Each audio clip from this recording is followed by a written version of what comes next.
This is gonna have some nuke juice, and I love like that competitive itch. Competitiveness, yeah. And so, and really nothing else scratches that other than competing or getting your throat stomped in by somebody who's better than you. Most guys want to rebel at some level. Yep. Same. For long periods of time or short periods of time, whatever. Yeah. I probably would have assumed that God would look at me and just shake his head like, Gosh, Zach. let's go! When I sit with individuals, the mental strength that we need to live a life that's resilient requires the application of truth. I came to realize how desperately the Lord wants to walk through all of the struggles that I've ever been through and bring healing and bring life to them. Zachary, thanks for being here with me today. Yeah. You're a good friend, and I'm excited to hear what you have to say. If you would, tell me a little bit and tell anybody watching a little bit about what you do and why you like golf. Yeah. My name's Zac Bayless. I am 36, married to my wife for coming up on 13 years, Lauren, and we have one daughter, London. She's awesome. She is. We played golf with her the other day. That's right. She managed hole 18. Yeah. Her favorite thing is to fix the divots. So she's gonna be a greenskeeper in the making. But I am a pastor and get the honor to serve at Christ Church here in Wichita, and have been on staff for just over 9 years. Okay. And get to lead that church. And so been doing that for a while now, and I love it. And golf has always been just a part of my life. Since I was growing up, played some competitive golf and had some desires to take it beyond high school and all that stuff. Ended up going into ministry instead, knowing that's where I was being called. So now I just gives me kind of a competitive itch, an outlet, and a way to connect with friends and stuff like that. So yeah, you're being a little humble. You're a pretty darn good golfer. You were offered the opportunity to play at the D1 level, right? Yep. So, and what do you think your dream in this current season of life is with golf? Like, if you could do something, what is it you want to see yourself accomplish? We may get into a little bit of this, not on the dream side, but a few years ago, I really felt challenged to start dreaming again on a personal level. And I was actually really challenged that how could I dream and have vision for our church if I didn't know what it was personally? That's a really cool... And so, anyway, I really had kind of went down a cul-de-sac of processing on what does it look like to dream again. And I gave up competitive golf to pursue ministry, which I had no problem doing. I knew that that's what the Lord called me to. And so I was excited about that. But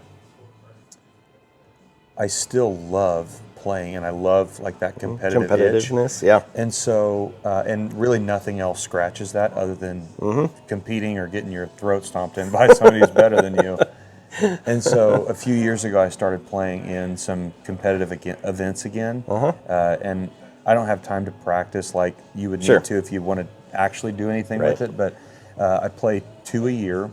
And so I play a local U.S. Open qualifier and then Kansas Mid-Am. Yeah. And so I guess one of my dreams in golf would be either to make it through stage 1 of a U.S. Open qualifier. Yep. Or to win a Mid-Am or something like that. Yeah. You did really well at the Mid-Am last year. Yeah, I got myself into the final pairing on the third day. And then I ate some dirt the last day. But you were killing it before. You were doing really well. 2 pretty good rounds. Yeah. What were your first 2 rounds? I went 68, 69 the first 2 days. That's awesome. Out at Eagle Bend in Lawrence. Yep. So yeah, dude, I was rooting for you, man. Yeah. It'll come, and that's cool, dude. Thanks for sharing that. And dude, I love what you said about dreaming, and it's like as a pastor, you're going, hey, what does it look like for us to look into the future and go, what does God want for us, and to compare that to your own life and go, what does that look like for me personally and individually, and then go, how do I challenge myself to that and do that? That's a really good that's a cool comparison, because like, how do I feel this on a personal, individual level, and then go out and try to do that? Like, that's one of the things that's always been kind of in the forefront of my mind is, as a leader, you should never ask somebody to lean into something that you don't already practice. And so I have talked about it and thought about it like this.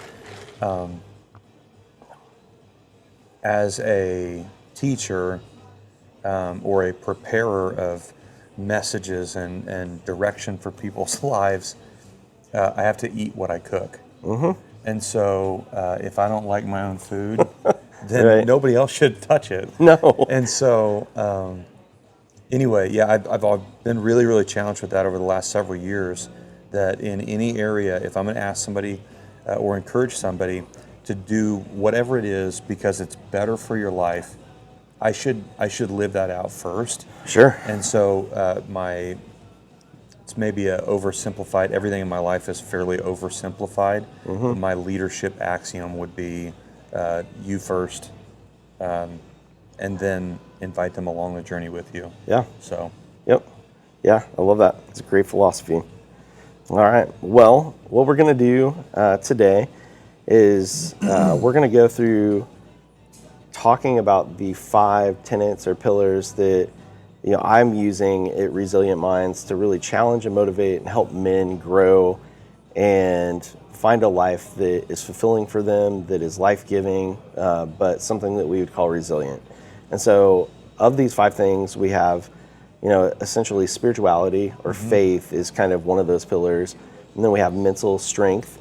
And then we have diet, exercise, and authentic relationships. And so what I want to do is just walk through each one of those. And I want to hear from you, like, how each one of those has created resilience or been life-giving to you in your life. So let's start off right at the top with spirituality and faith. Mm-hmm. Tell me like a little bit of how faith intersected you in your life and has produced life for you, or resilience, and has brought strength to you in your life. So what does that look like for you? How did that start? So I grew up in the church. My dad was and is a pastor still, and so I had a bit of a troubled relationship with the church and faith growing up, just because anytime you don't have a choice but to ...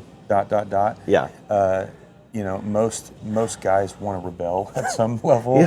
Same. For long periods of time or short periods of time, whatever.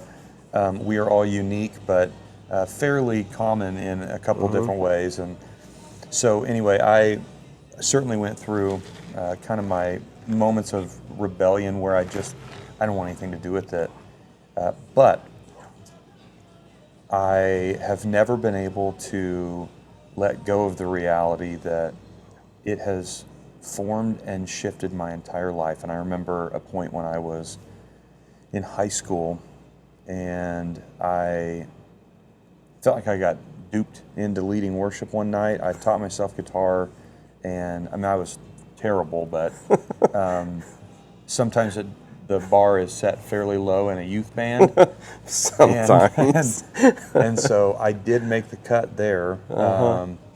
And I ended up leading worship one night, and I remember as I was leading a song, I saw some of my friends from church actually like engage in worship with the Lord, and it completely broke me, because I realized that even somebody who was as disinterested in faith as I was at that time, God would still use that person if they were willing. And so I saw God work through me, and I knew what was going on internally within me, and it completely broke me. It was the moment I knew that I was not going to play golf for a living. Yep. It was the moment I knew that I didn't know what it was going to look like, but I was going to serve the Lord. And so faith has been huge for me ever since that. I've still had, which we'll get into in a bit later, but I've had a troubled relationship and some turmoil with my dad that is in a very, very good place now. But so I've still had challenges along the way, but faith has been kind of just a concrete foundation that everything has been built on for me at this point. What do you think your view of, so when you said like, it was kind of that rebellious season, and before that, event happened where you're like, oh wow, God's using me to help people connect to him, and that feels life-giving to go, wow, I could be used by God. Before that, what was your impression of how God viewed you? I probably would have assumed that God would look at me and just shake his head like, I think kid. we all have those days. He's so right? dumb. I mean, I would have assumed that. Sure. Just again, nobody knows what's inside more than us. Yeah. If we're willing to be honest with ourselves, and so I think I would have just naturally felt like that's kind of how God viewed me and looked at me, and so Yeah. yeah. So how do you view that now?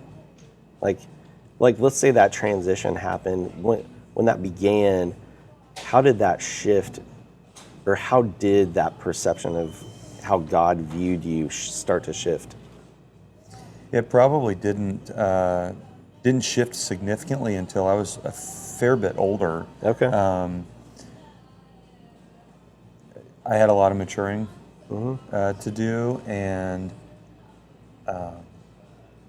the more and more you, I think, invest and lean into your relationship with the Lord, the more and more you understand truly his heart for you. And so I think where I ended up kind of shifting majorly is I came to realize how desperately the Lord wants to walk through all of the struggles that I've ever been through and bring healing and bring life to them.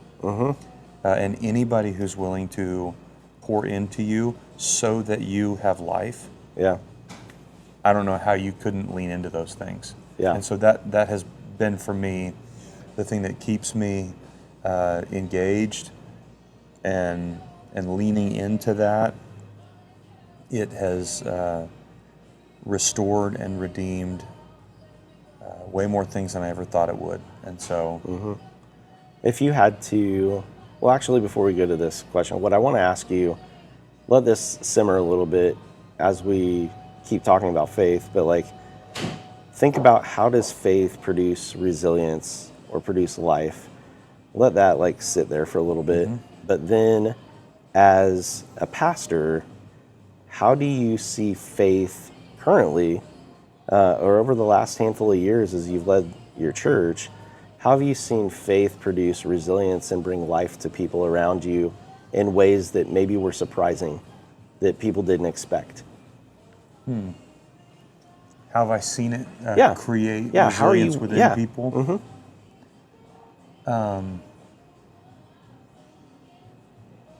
I can think of a handful of moments.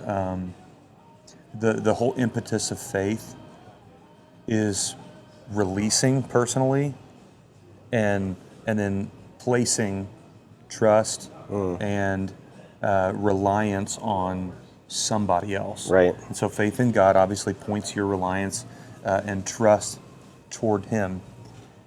And it's just empowering, but it's also terrifying. Sure. Because you literally let go of everything. And so, I can think of people that have served on different like volunteer teams in the church, stories of just like people choosing to be bold in against their personality and wiring, just because they have this burning passion for people to know the God that has rescued them or changed them.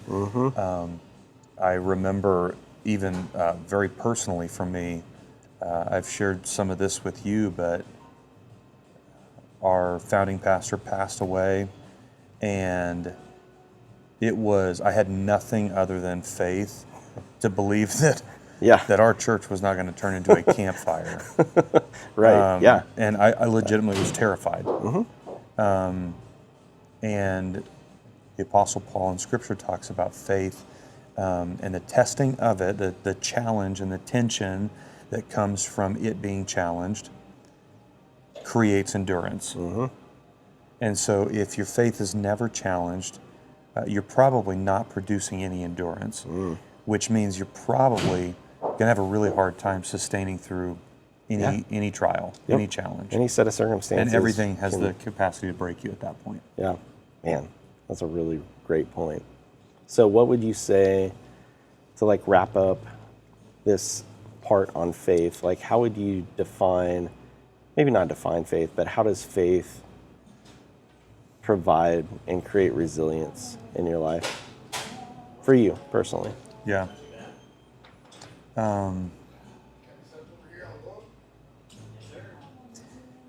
Faith, for me, creates an anchor that I come back to, and I have already seen and reconciled in my own heart and mind too many times that I can trust in God for whatever I need. And so I just constantly come back to that place when I face any sort of challenge or turmoil, whether it be with family, whether it be with learning how to be a parent or learning how to be a better pastor or a leader. All of it, life is just frankly overwhelming. And when you have an anchor, it ties you to the things that matter most. And so where it has created resilience within me is that it has anchored me to what I have found to be the most important thing in my life. And so if my relationship with God is my anchor, then I don't have to pursue anything in my own strength. I don't have to pursue anything in my own thinking, understanding. As a Christ follower, we have Scripture, and that is one of the main tools that I use to constantly hear God's voice. And so that helps that anchoring, moment to bring me back to certain things. Yeah. And so that has, having a home base and an anchor has been the thing that has consistently created resilience. Yep. Yeah, that's cool. And I would assume most other Christians would, verify or validate that same thing, is that when you can put your trust in God, it makes all the other things that are chaotic around you seem a lot smaller. Yeah. It's more navigatable. Yeah. Is that a word? Yeah, I think you nailed it. Navigatable. I'm not going to try and say it, but I think you actually got it. So, yeah, that's dope. And I'm with you right there, is like when we can like really see, and when you can see who God is and it's very clear, and you do have those experiences where it does require risk to go. Because I think Jesus leads us into places that he goes, hey, this is going to look a little risky to you, because I'm asking you to lay down some comfort or your own perception, and then go follow me into this. And you may not know, it may look the future looks a little more dark or blurry because you aren't the one controlling it. Yeah. And, I think that's a fun part of following Jesus a little bit, is that it's not the norm. It's not like we aren't the ones in control, and it's a little bit of an adventure. And Yeah, I think I have often seen other pastors, and it seems like everybody has a shtick, Sure. Yeah. like a thing. Yeah. And I remember when I first started pastoring, I was like, man, I don't even know what my thing is. What is my thing? Undeniably, though, I have found my thing. And my thing is next steps. You had talked about the future looking darker at moments. Yeah. And Psalms talks about that God's word is a light to our feet and a lamp to our feet, a light to our path. And the reason why next steps have been so significant is our entire journey of faith, life, family, all of it, whatever it is, happens one foot in front of the other. And it's always and only one next step at a time. Yep. And so, and I get it. I would love to see through the whole tunnel. I want to go. What does this look like on the other 20 side? years from now? Please give me some relief. Clarity. Yeah. Is this good? Is this good later? But I don't know that. Right. And so, where faith and resilience and endurance all meet is, even when it doesn't always make sense, will you take one next step forward? Yep. Will you consistently choose that I'm going to go this way no matter what? Yep. And if I believe in it, then I believe in it. And if you don't, it'll be evident that you don't. Right. And so anyway, next steps has become my big thing, and I think through all of life that way, just one next step at a time. Yeah. Yeah, that's a great. I like when you're talking about that, just the verse, like, trust in the Lord with all your heart, lean not on your own understanding. Yep. In all your ways acknowledge Him, He'll set your path straight. And that really is the truth. I love that. That's a great, I love that verse. I think, like, what you're describing is a great picture of, like, how God produces resilience in us. Yeah. Especially when we need it in the face of, any circumstances that are adverse. That's cool. All right, well, let's jump into the next section. Let's talk about mental strength. And so when I meet with individuals, a lot of times we'll talk about kind of two different things. We'll talk about emotions. We talk a lot about the amygdala and how we go into fight or flight, and we have these habits that take us, like, it's kind of like when we get scared or we get knocked off of our center and we feel like we're a little bit unstable or we're not as secure or, we're not safe. Fight or flight kind of kicks in and old habits return where we may sometimes go to, I'll be really passive, I'll shut down, or I'll get really aggressive and I'll flare up, or maybe it's a combination of the two. And so a lot of times I'm working with clients to help them understand their emotions, what's going on. And then sometimes we'll come up to the prefrontal cortex and we'll talk about things like cognitive behavioral therapy.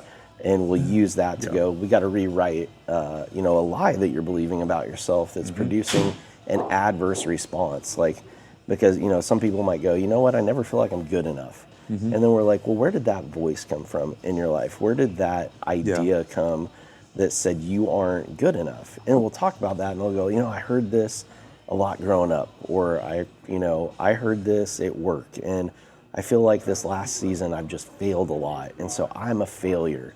And they start identifying who they are in their identity with an idea and a concept.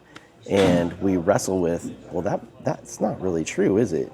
It's not you're a failure, it's this idea, wasn't great, or it wasn't successful, or it wasn't perfect, and it led to, maybe a broken, concept later, a broken plan later that didn't flush out the way we wanted. And so, a lot of times I'm wrestling with helping people create mental strength. When it comes to your life, like, where have you seen that, where have you had to wrestle with that problem and then seen success? Like, where it's either, maybe it's the amygdala and a lot of the emotional tension, our somatic response, our nervous system, or maybe it's just a cognitive processing, like where you go, yeah, I have a thought in my head that's not true and I'm allowing it to be true in my life. Where have you seen that problem come up in your life and then you be able to resolve that? I think, so I can heavily relate to the phrase, I'm not good enough. Okay. And nobody ever told me that. Yeah. No, I don't think anybody ever really does. We just start to pick it apart somehow. Yeah, it's fairly aggressive. Somebody literally is saying that. Right, yeah. But nobody ever told me that. When I was growing up, my parents, they divorced real young, when I was real young. And I just inherently associated that with being the cause. You. Yeah. No, which is insane. Sure, yeah. 4-year-old me had no concept of even reality. I was worried about chicken nuggets, and all of a sudden my parents are Still kinda dropping worried a about bomb on chicken me. nuggets. Yeah, I mean, yeah, I'm not worried about it. You know what I'm saying? I'm gonna eat them if they're there. Yeah, I'm gonna have some nuggets if I need to. But I remember, hearing that my parents were getting a divorce, and none of it made sense. And I immediately thought, oh my gosh, this is my fault. And it didn't matter how many times I said, this has nothing to do with you. And it's like, well, you're lying, obviously. And I don't know what causes that. I think we have this like broken nature that just wants to self-deprecate. And so I just assumed you are not good enough. And so I mentally set out in an unhealthy way at this point.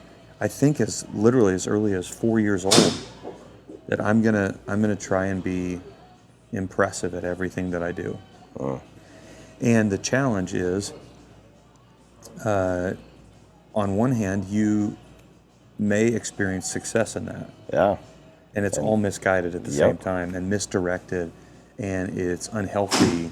And so, I mean, I've gone through seasons of life where I have set my mind so firmly on being successful or impressive or really good at something. And so I'll dive completely into a new hobby or a new skill or a new ability or whatever that I need to learn. And I've not just fully overcome it. Now I know some things that I can go back to. Sure. You still have to go back to them though. Yeah. That's kind of leaning into the resilient part. And so I know what's true, and you've got to remind yourself what's true. Even now, after doing this for a long time, trying to do it intentionally for a long time, I still, when I started preaching, you better be good. You better get real good. Otherwise, your church is going to die. If you're singing, you better be good. If you're going to play an instrument, you better be the best. If you're going to play golf, you better be able to cream everybody. And all of it's just misguided, rather than where I've gotten to is the pure form of it is I desire to do my very best. And what I know to be true is that God says that's good enough. He doesn't expect me to be perfect, thank goodness. And so where I have tried to challenge the healthy balance is I do want to bring my very best to everything that I do. And sometimes it's just good enough. Yeah. We kind of talked about that. It's just good enough. There's always going to be somebody who's better at something. Yeah. And at the end of the day, who cares? I mean, literally, who cares? Yeah. So I just want to bring my very best. But I had to go back to the place and tell myself some true things that nobody ever said you're not good enough. And we've invested a lot of time, attention, heart, energy, life, turmoil toward trying to impress like an invisible person. Like who am I trying to impress? I thought it was my dad for a long time, and here my dad is sitting over in the corner going, I'm blown away by you. And that's not good enough for me. And so it's like, well, okay, it doesn't seem like it's really you that I'm trying to impress. Yeah. Then who is it? I'm trying to overcome myself. Yeah. And some, just evil lie that I believe that you're just not good. Yep. What are the thoughts that help you overtake that lie to like go, no, this is what's true? You mentioned a couple. Is that what's good enough? How good it, like, God doesn't demand perfection of you. Yeah. I try and ask myself, again, I'm a pretty linear thinker, and so I try and simplify things. I'll just ask myself a real question. Did I try my best to do something well? And if the answer is yes, and it usually is, because Sure. I'm a natural try-hard. And so if it's yes, then I'm just going to choose to be okay with the results. I've had a lot of hard lessons because of the game of golf in that. Yeah. Because you can be really, really good at the driving range during your warm-up, and then you can step on the first tee, and there's people who play for a living right next to you, and you just look like a shrimp all of a sudden. Yeah. And I remember one of the first competitive events I played in the U.S. Open qualifier, and my first actual competitive round as an adult, playing in like a real thing, and I shot a 77. Which is great for the average golfer. Yeah, but in context, that ain't never gonna get nothing done. Yeah, right, yeah. It was a poor round of golf for me, for sure. But I shot a 77, and the very next day, I'm out playing with my friends, and I shoot a 61 at Willow Bend. There's a 16-stroke difference because of insane. pressure. Right. And, but I tried really, really hard. Yeah. For a 77, and I grounded out, you know? Yeah. And so, yeah, I brought my best, and I walked away, and I was like, we made progress today. Even though I'm not going to celebrate that score, but we made progress, and it was still a good thing. Yeah. Yeah. Sometimes, like when you go, like Andy Stanley had a book and a whole sermon series he did one time, and it's like, how good is good enough? And that question, I think, really resonated with me. It's like what you said is like, you know, am I going out here trying my best, and then whatever the result is good enough? Yeah. It's like, I'm going to go out here and do this. I have the right heart, the right intention. I'm not lying to myself. I'm not trying to manipulate anything, control anything. I'm just going to go out and do what it is. It could be on the golf course. It could be at home. With my wife, with my kids, and just go, yeah, I need to be present. I need to be loving. I need to be kind. I need to be patient. I need to be thoughtful. I need to be generous. Yeah. And if that's my intention, I can go out there and go, okay, I'm going to give kindness my full go at it, and how that turns out is good enough. Yeah. And I think sometimes the lie that we buy into is that, well, if it didn't turn out just this right way, that wasn't good enough. Yeah. Or if I'm not, you mentioned the guys you were playing next to that were really good, is that comparison can come in. Oh, yeah, And it's brutal. comparison, and here's another Andy Stanley quote. I'm just on an Andy train today. There you go. Comparison is the thief of joy. Yeah. And I think those thoughts in our mind, like, it's a real battle and a wrestle. And this is where it ties into faith, I think, is that I love how Scripture constantly points us to truth, to combat a lie that we've believed in, and that lie comes from the evil one. And there's a constant battle in us for our soul by the evil one to try to continue to corrupt us from experiencing the life that God's always wanted us to experience. And if we can hold tightly to truth and discover that truth and recognize when we've bought into a lie, we can apply truth to really save us. And there's a lot of lies out there that I think, you know, when I sit with individuals, the mental strength that we need to live a life that's resilient requires the application of truth. Oh, yeah. And I love how faith helps us do that. And I love your examples, because like there's all sorts of things that try to, you know, distract us and derail us from, you know, what God wants for us in our lives. And lying, a lie, just a simple little rephrasing of words can destroy us if we're not careful.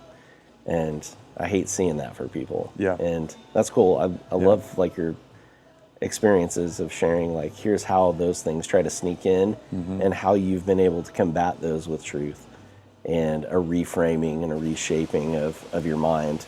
One other thought that I have that has to do with mental resilience. Have you ever experienced like emotions becoming high, where it's like your nervous system feels overwhelmed, because that's another thing. Like, we talked about a lot of cerebral stuff here, but like when it comes to emotion and our nervous system kicking in and us kind of going, man, I'm frozen right now, or I'm really angry. Have you ever experienced that in your life too? Where you've gone, oh, this is creating a problem and I need to figure out how to get around this? Yeah. I'm probably naturally more of a passive person. Okay. In a moment of like turmoil or whatever. I feel some of like the internal feelings that I would experience would be, it feels as if somebody like IV tapped Red Bull into my veins. And so I feel so much adrenaline and I have no clue what to do with it. I don't know how to grab a hold of it or to harness it. And even as a passive person, which is even more terrifying for a passive person, when you feel adrenaline, because you feel like you just end up holding on to it. And I mean, it's kind of an unpleasant feeling. Yeah.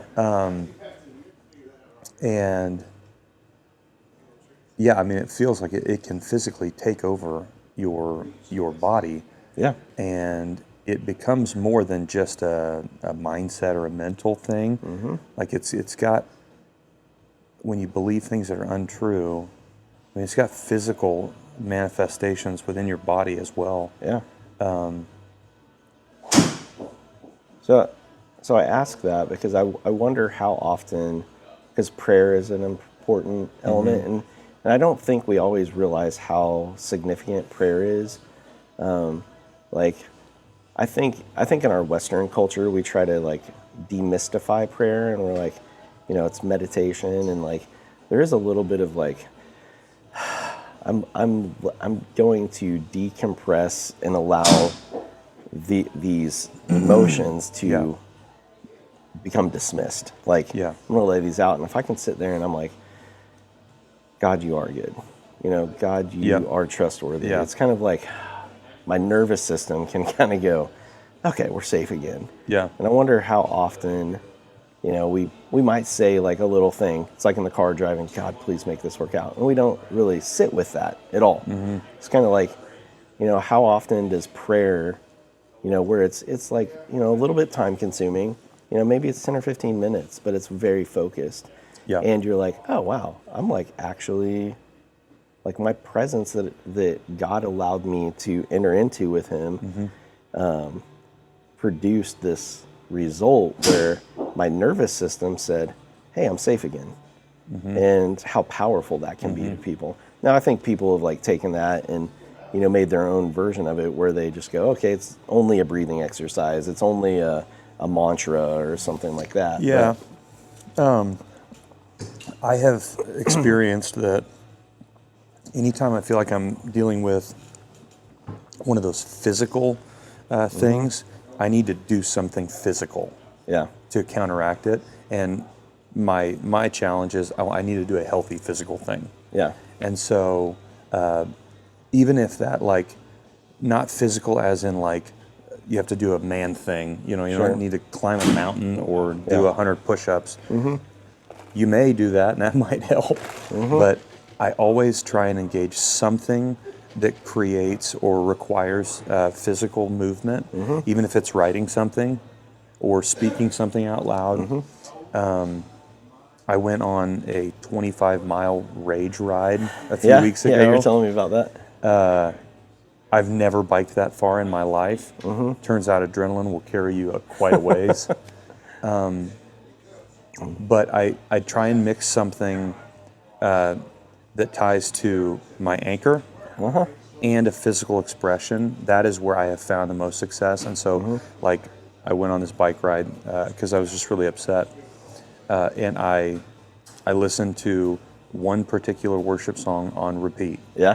The whole time. Because that song reminded me of something that was significant in the moment. And so I need, I don't trust myself to say a true thing in that moment. And so I'm going to let somebody else tell me a true thing. That's great. While I physically express, and I'm going to sweat it out. And I'm going to do a healthy thing. Previously, we'll maybe talk diet in a second, but Yeah, that's what I was going to say. This ties really well into diet and exercise. So why don't you go ahead and continue Okay, that? so my unhealthy expression is I know what fixes this adrenaline, this physical feeling. Chicken nuggets, I'm going to eat something. And that's always been my natural go-to. If it's bad, eat. If it's good, eat. If it's boredom or stress, eat. Yeah. And it's been an unhealthy rescue. And it more like satiates a feeling, but it doesn't satisfy a feeling. Yeah. And the only thing that has satisfied it is some physical expression with a truth that's reinforced. And however you can get that truth in, I would just say do that. Yeah. There's not a one-size-fits-all. Sometimes it's reading my Bible. Sometimes it's listening to a worship song. Sometimes it's listening to a bunch of worship songs. Sometimes it's writing. Sometimes it's me speaking something out, depending on the situation. But anyway, yeah. But my diet has been, that used to be my unhealthy escape for that. Yeah, yeah, and that I think that gets a lot of people. Like, what do you think? How do you think diet and exercise have played into producing some resilience for you? In what way has that taken control of a problem and provided you a solution to where you go, okay, I feel good? Yeah. So this year in particular, I've been on a pretty specific kind of health journey. And it started at the beginning of the year with 21 days of prayer and fasting. And I really just got to a place where I was really frustrated with struggling with something for so long, and knowing that I'm actively doing the wrong thing to care for it. Yeah. And I think God, in His graciousness, brings us to some breaking points, and it takes some people longer to get there than others. Sure. And I felt like it took me a really long time to get there. But I got to the place, and I finally was like, I've got to do something different. And so what happens for me is I paired, exercise was the starting point for me that helped me find some sort of control with the food side. Yeah. Frankly, because I don't enjoy exercise. And so if I spend time doing it, I don't want to waste that time. Yeah. And so what I found was the moment that I exercised, I started making healthier decisions afterward. Isn't that a weird connection? Yeah. And I've known that happens. Yeah. But I hate exercise enough that I go, whatever. Let's see if we can just make a good decision on our own. We can't. Yeah. It doesn't work like that. And so anyway, I just set some goals, in truth, fairly light goals that would just require me to be consistent. Yep. And week over week so far, I've just improved on the goals. And then I've hit a couple kind of breakthrough barriers along the way where it opens up a totally new level. Yeah. And so I've seen myself gain some very practical resilience in working out even when I don't feel like it. Yeah. Even when I'm exhausted, or I'll look at the clock and it's 10:30 at night and I had to do some extra work, and I tried to unplug and be with my family, put my daughter to bed, start working again. I get done at 10:30 at night and it's like I really would love to sleep. I didn't work out today, and so I'm gonna go do it anyway. Just do it. Yeah. Because I want to become the type of person that works out. I still hate it. Yeah. Truly, but I feel great after I do it. Yeah. And I make better decisions. I am more present with my family. I am more functional during the day. I sleep better. I spend less time on my phone. Yeah. All of it is good. Yeah. There is an exponential reward that comes from starting that. Yep. And, it just builds on itself. What do you think the easiest first step was for you? Like, because here's the thing, it's like I've gone through seasons where I'm really disciplined, good at diet and exercise, and then I kind of fall off the wagon. And it's 3 or 4 months, and I'm like, oh man, I need to get back on and do this. And it's a real struggle to like pick back up and create consistency. What do you think was like the first step that allowed you to go, okay, I'm being consistent with this? Yeah, I started with something truly reasonable. Yep. Yeah, exactly. I think this is, kind of a fairly universal dude thing.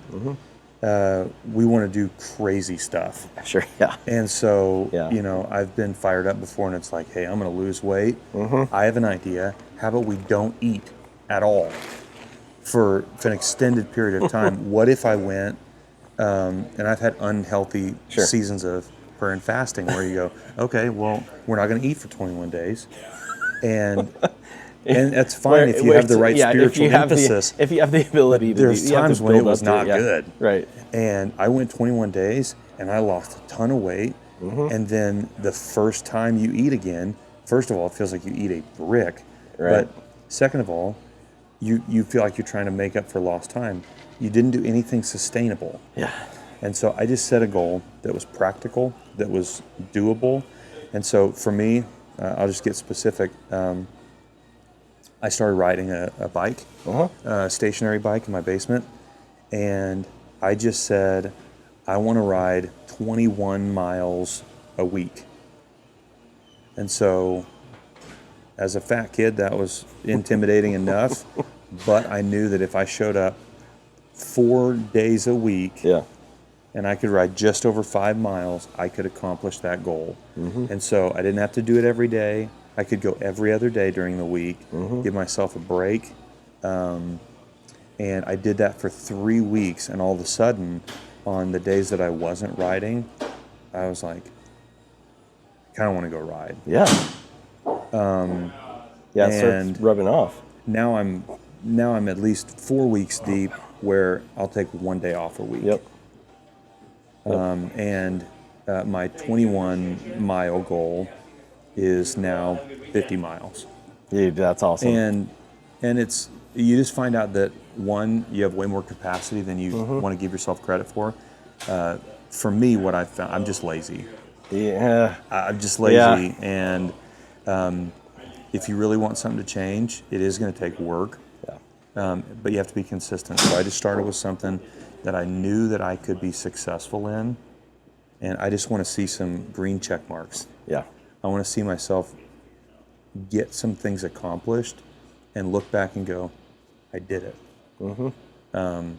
It feels kind of embarrassing to go, I just want to ride my bike 4 times a week as a grown adult. But it was truly a big deal. Yeah. And so, anyway. Dude, that's awesome. That's great. Well, let's jump over to number 5. Let's talk about authentic relationships.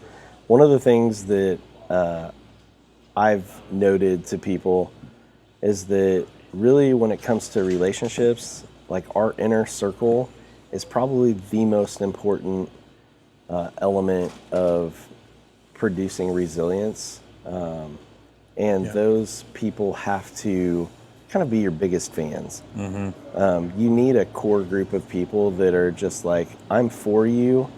And yeah, we have people that go, hey, you should think about this, maybe redirect and guide us and go, hey, I don't know if you noticed this, but this is a little off. Is that what you meant to do? And stuff like that. But like people who go, I'm here to hold you and be present with you. I know you. I expect and know that not everything's going to be perfect, that you are an imperfect person. But I encourage you in that process, and I'm a motivator to you, and I care for you, and it's a place where you feel safe, seen, heard, accepted. Tell me about how that's played out in your life to produce resilience for you. Having anybody in your circle that is truly for you at the deepest level. I want you to win in life. I want you to be healthy. I want you to experience good family dynamics, faith. I want you to succeed. That means the world. That's become one of the most important things to me. And at first, I felt like my desire was I want people who are for me, yes, but I really wanted people who were excited about me. And where I have come to find some balance is I really don't want people who are impressed by me. I want people that are for me. But I feel like I had to find like lifestyle sparring partners. Yeah. And so I needed somebody who was going to understand what it is like to struggle, but was going to be unapologetic about what we are about. And so,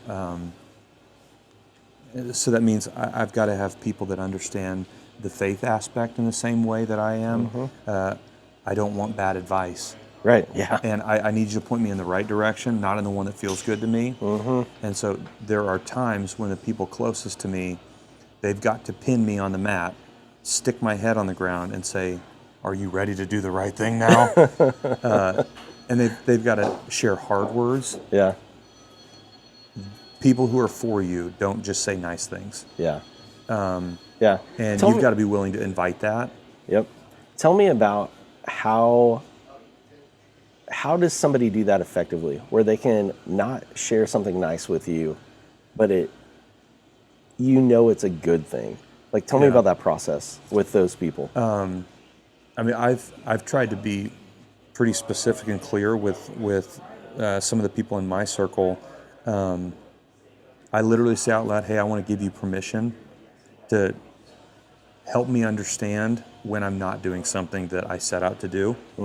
And so oftentimes it operates in form of a question from somebody, and they'll recount what I said. And I said, hey, you said you were trying to improve on this.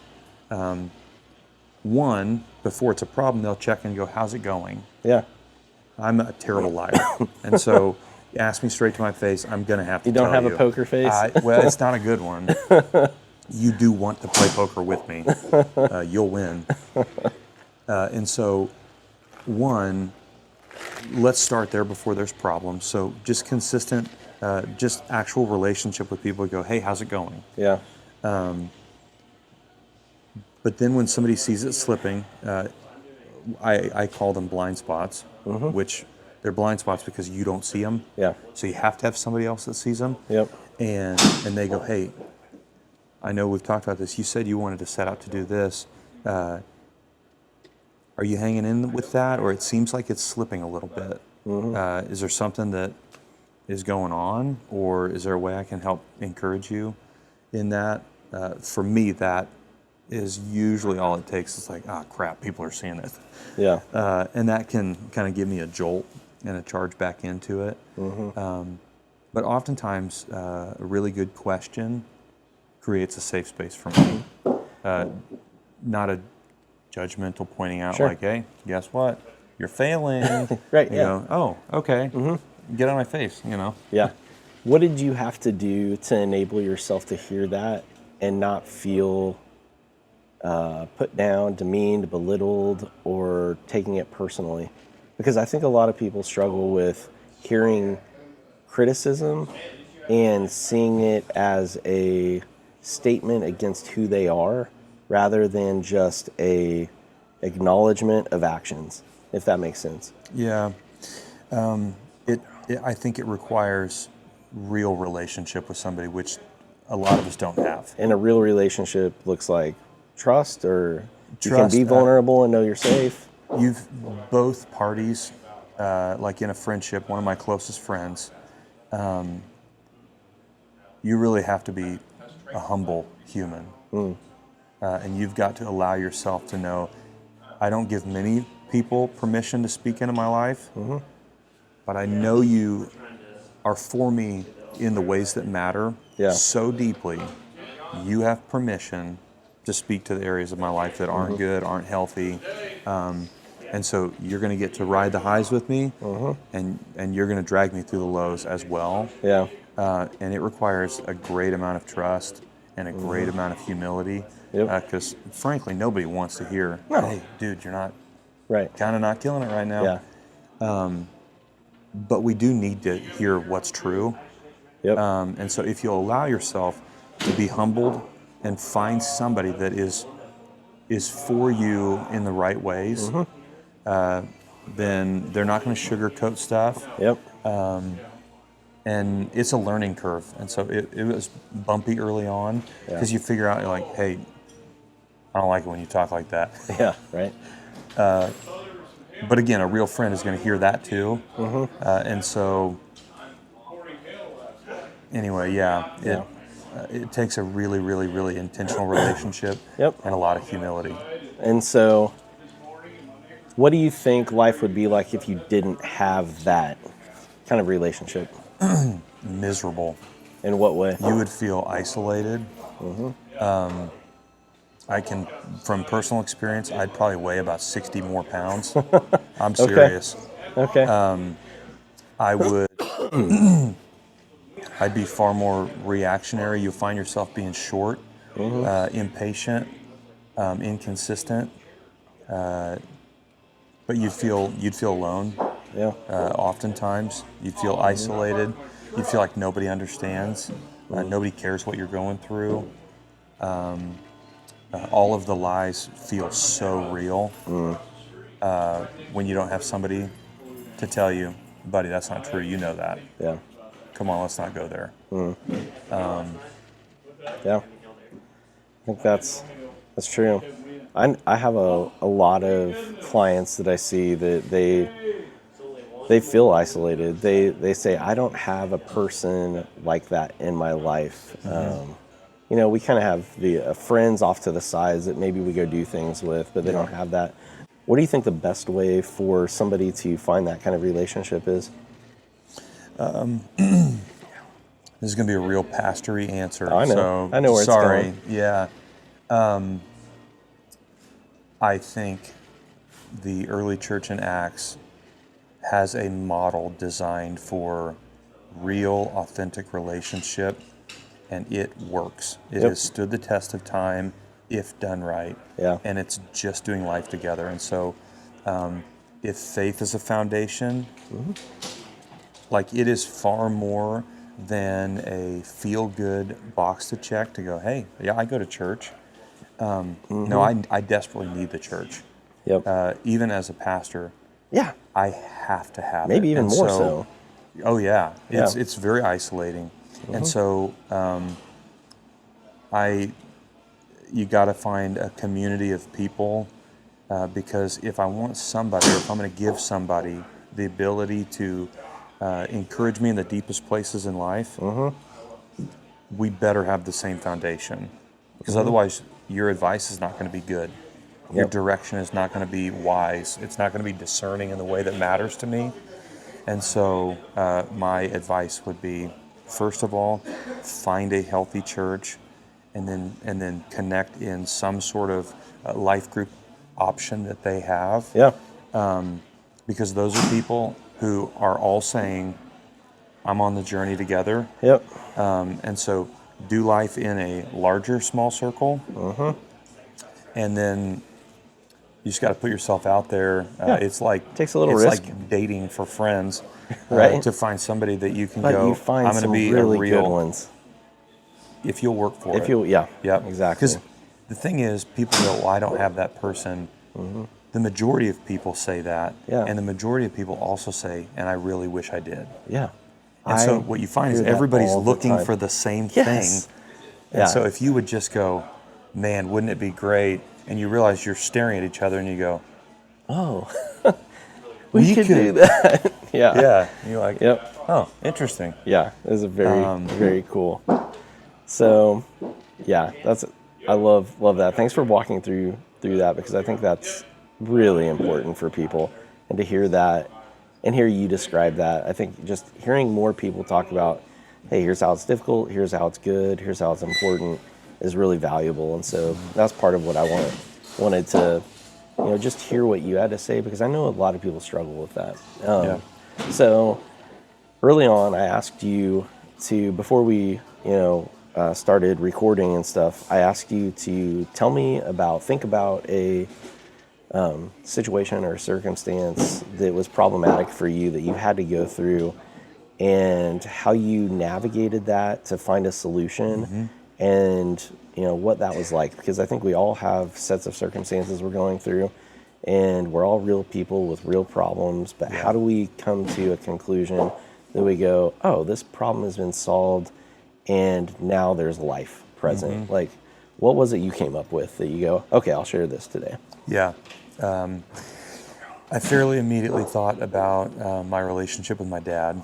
And growing up, I had mentioned earlier in our time, he was a pastor as I was growing up, still is, but as a kid, I had a lot of turmoil with that because my parents got a divorce, and I saw so many broken things, and it didn't make sense. I couldn't understand all of it. And so growing up, I spent a lot of time apart from my dad. It's just my brother and I, and we moved back and forth in custody battles between my mom and my dad. Both of them were, more than adequate to have us. And so that meant that we transitioned homes a lot. And so it was very inconsistent. Well, then fast forward to my young adult life, I go into ministry, and so I'm quasi following in the footsteps of my dad. Sure. But I'm very confused about his journey, and my pursuit of ministry began actually creating a break in my relationship with my dad because of my own arrogance in truth. Because I looked at my dad's life and I was like, this is not good. This is not right. He did everything wrong. And so I am going to be better at this. Again, that wasn't good enough. This was another expression of not good enough. It was just more accusatory. That wasn't good enough. I'm going to show him how being good enough looks like as a pastor. And bro, it made me miserable. And I had certainly not a healthy relationship with my dad at all. I was very judgmental, and it actually, I experienced the turning point, unfortunately, because he had approached me first. I felt the tension, and I wasn't bold enough to actually pursue after it. Okay. He made the first move, which was frankly embarrassing, especially when I kept building myself up for so long. Yeah. It was his humility that started it. And years ago now, 4 years ago, we just started spending time together. And we had talked through all of this, but it started with a phone call from him. And he had felt really challenged and pretty overwhelmed by some of his past and his story and his history of being a dad and a pastor and a divorced dad, and all of this. And he called me and he just said, I just want to say sorry for all of this. I tried to do the best that I knew how to do, and I failed miserably. And it just broke me. Yeah. And all at once, what I realized was, yes, he made a ton of mistakes, but he was trying his best. Yeah. And what I realized was, we all need a massive amount of grace, because in trying our best, we still make massive amounts of mistakes. Yeah.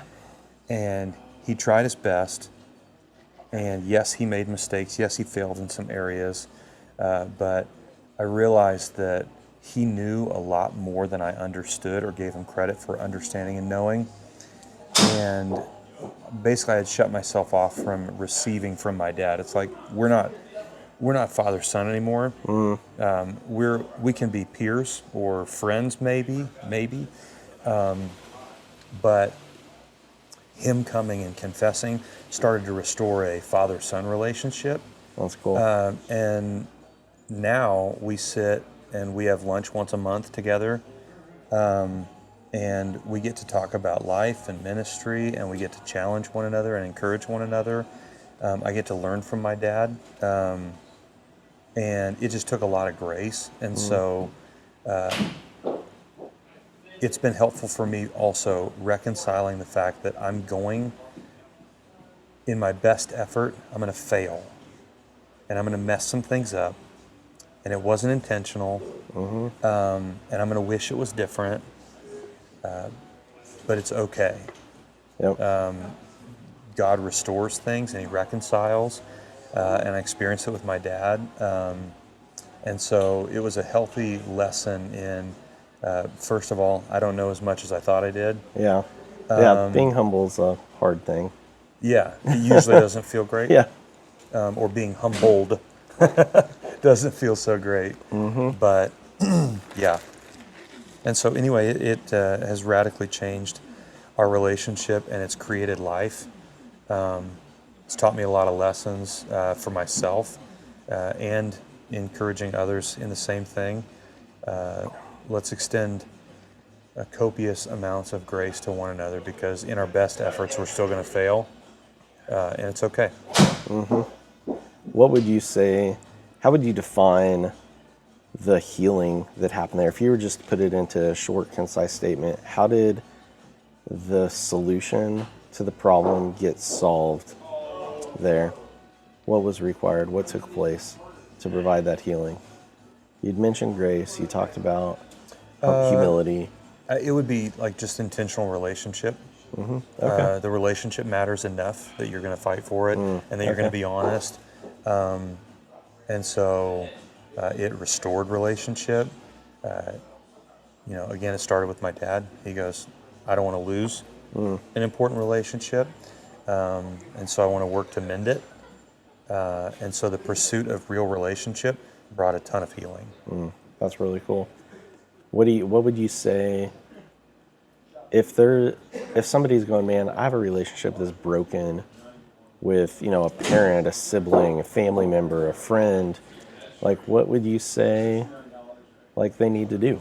Like what do you do to like just begin that process? In humility, I would consider what an approach is that you can make. It's one of my favorite phrases, but Paul in Scripture says, as far as it is up to you, live at peace with one another. And I hold on to that with personal relationships as well. I can't control how somebody's going to respond. Sure. And I don't know what level of brokenness somebody may be engaging in to try and create healing or build a bridge back. But you can control what you do. And so I would process and pray through things and understand that I'm going to do the best that I can to create resolve, resolution, reconciliation, and I can't manage or expect anything out of somebody else, but I'm going to make a healthy engagement toward it, and based on the severity of whatever break maybe there was, maybe it looks like a letter to where nobody argues with a letter. You can't interrupt somebody's handwriting, Right, yeah. And so if a conversation feels like it won't go if it's in person, I always encourage somebody, write a letter, because somebody can yell at a piece of paper, but they're still going to read it most times. Yeah. Yep. And so Why do you think let's wrap up that story with this. Why do you think it's important for somebody to try that, to do that? If they're looking at it, why is this worth me doing? Like, how would you answer that? Along with the whole desire of kind of what you're working to do with people and work with them, pursuing hard things creates resilience. And so it is always worth pursuing hard things and healthy things. And good relationship, nobody would ever tell you that relationship is a bad thing. Right. And so pursue it. And they probably wouldn't tell you that it's easy either. No. Yeah. No, it's terribly hard. Yeah. But leaning into and pursuing things that are good creates resilience. And resilience isn't results-based. It's like consistency. Yeah. And so a resilient person continues to do the next best right thing and next best good, healthy thing. Yeah. The resilient person doesn't have to have all of the perfect results. Resilience and endurance are very similar, adjacent things. And so, Yeah, there's a life there to be gained and to be experienced if you do. And I think that like all throughout life, when we do hard things, there's a benefit on the other side of it that sometimes we never knew was there. And that's worth the effort because you go, oh wow, that's life-giving, that's enjoyable, that's freeing even. Yeah, I think and maybe to kind of close it, for my thought is, I have found that I believe that humanity is actually wired for valleys. We don't like them. Yeah. We want the mountaintop, but we're wired for valleys. And what is true is on the other side of every mountain you scale is just another mountain. Yeah. And so, That's the so we truth. need to be a resilient people. Yeah. And we should always be a people who are moving forward and climbing. And there's going to be seasons where you get to the top of the mountain and you look around and you realize that you just conquered something significant. Yeah. And you enjoy the ride down. You get it, take the slide or the roller coaster, whatever. Yep. You're going to find yourself in another valley again. And being able to look back and go, I've climbed that mountain and I climbed that mountain and I climbed that mountain. Very rewarding. I can climb the next one. Yep. And so, Yeah. That's awesome, man.